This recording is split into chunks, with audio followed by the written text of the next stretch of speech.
Hi, and welcome to this Moz Academy lesson on getting to know your client. Having a full understanding of your client's industry allows you to serve them better in countless ways. You'll write better content for them, you'll have a better feel for the way things should look and the tone their website should convey, and you'll even have an easier time communicating because you'll understand the way the client works. You'll have to wait until you receive a filled-out new client questionnaire to get some of the answers you need, but you can get a head start on learning what you can about their industry by following our recommendations. Have you ever been assigned a new client who does business in an industry you know absolutely nothing about, or maybe even one that no one in your agency knows anything about? This scenario is especially common for agencies that deal with e-commerce clientele because you can sell almost any kind of goods and services online. If your agency specializes in SEO for a particular industry, this may be less applicable to you, but there will be some tips in this lesson that can help you learn even more about your area of specialization. I once had an e-commerce client that sold vehicle painting and powder coating systems. When they were assigned to me, this was basically my reaction. But as so often happens with SEO clients in unfamiliar industries, I soon knew more than I ever thought I would about how cars get their paint, from the advantages of various airflow setups and painting booths to the fireproofing regulations in several states. And I needed to know all of that in order to write website content that made sense and that sounded like it had been written by the experts who work in that business.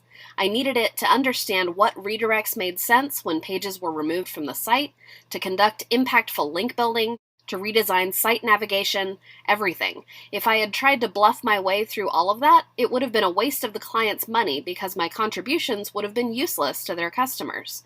And the client certainly didn't have time to answer all of my questions about the industry.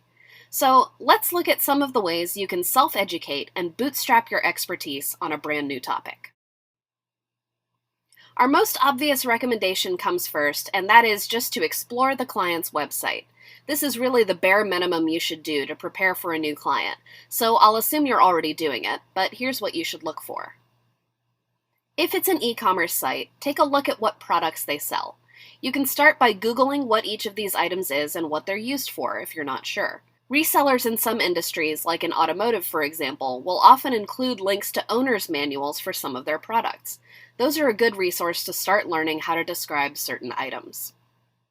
A lot of the industry-specific information you'll get from the client's website can be found in other places too, but client-specific points like the company background, top selling points, customer service focus, etc., you'll only be able to get from them. Some clients aren't very quick to provide this kind of information in a new client questionnaire, so be sure to read through their About page. And if the website features any reviews or testimonials, make sure to look at those too. Find out what happy customers have to say about the brand. You can repeat any standout points, like fast shipping or excellent customer service, in the content you write for the website or social media. It's a good idea to get a sense of any pain points customers are having too, in case there are areas where you can help or myths you can dispel. Our next recommendation is to check out the popular industry blogs and message boards.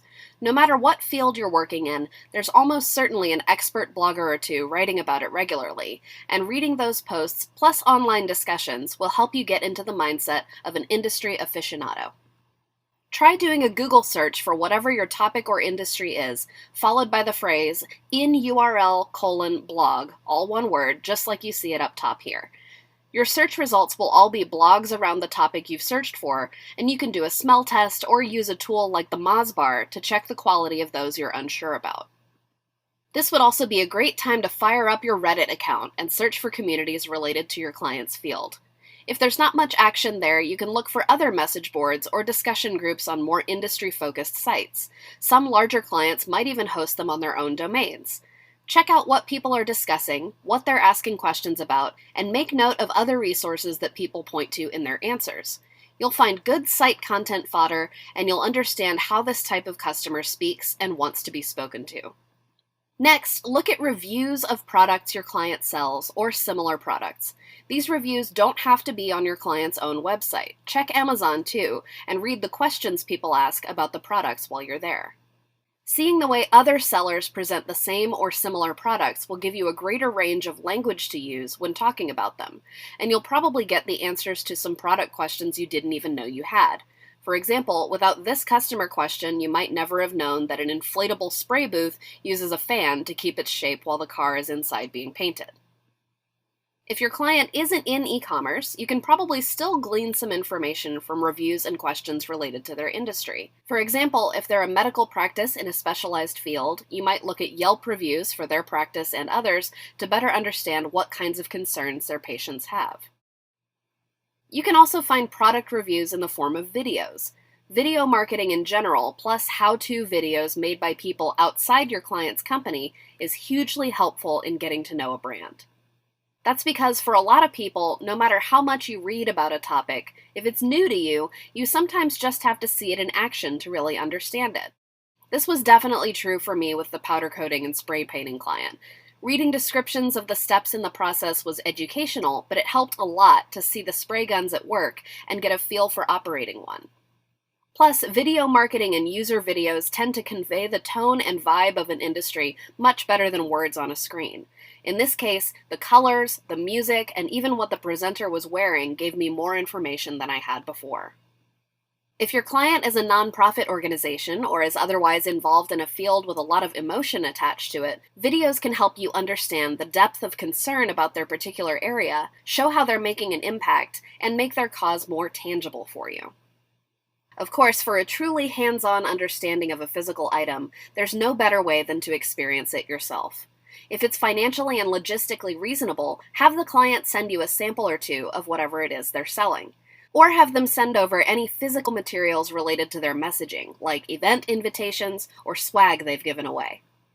Not only will using the product give you insights you can only discover through personal use, like how much grip strength you need to operate a gadget or how something smells and tastes, but being able to talk to the client as an actual product user is a whole new ballgame.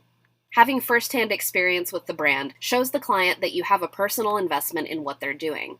That's great for goodwill, and it allows the client to talk to you the same way they talk to their customers, which gives you even more valuable information.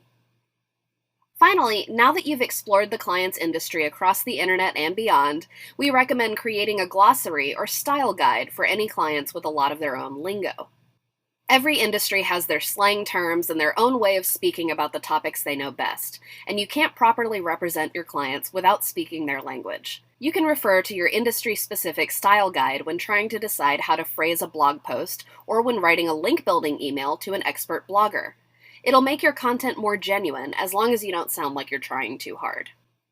This is definitely a document you'll want to share with the whole team in case someone else needs to write content or communicate with the client in the primary specialist's absence. If you follow these recommendations as part of your internal onboarding process, you shouldn't need to spend a lot of time on research every time you have to complete a task for the client because your industry knowledge will already be solid. Plus, doing this early on gives you another way to show the client that you're prepared to handle their digital marketing by the time you get to the kickoff call. It's probably not necessary to put your whole SEO team through each of these steps for every new client, but at least the primary points of contact for each project should have a thorough understanding of the topics they're working with. That's it for this lesson on getting to know your clients and their industries. Hopefully you're excited to learn some new things and execute expert SEO strategies, even in complex and unfamiliar fields. See you next time.